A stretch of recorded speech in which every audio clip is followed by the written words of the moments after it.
रायगड लोकसभेमध्ये वंचितकडून उमेदवारी घेत निवडणूक लढवणाऱ्या कुमुदिनी चव्हाण यांनी थेट राजमाता जिजाऊंच्या वाड्यावरती जाऊन आपल्या प्रचाराचा शुभारंभ केलाय।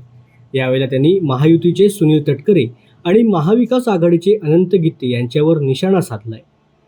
6 वेळा निवडून आलेले अनंत गित्ते यांना या वाड्याविषयी माहिती आहे का, असा खोचक प्रश्न कुमुदिनी चव्हाण यांनी विचारला आहे। पाहुयात काय म्हणाल्यात कुमुदिनी चव्हाण। हिंदुत्ववादी नेत्यांमुळे राजमाता जिजाऊ माँसाहेबांचा वाडा भग्न अवस्थेत आहे। 6 वेळा आदरणीय गित्ते साहेब खासदार म्हणून निवडून आले, पण त्यांना हा वाडा माहीत आहे किंवा नाही हा प्रश्न आहे मला।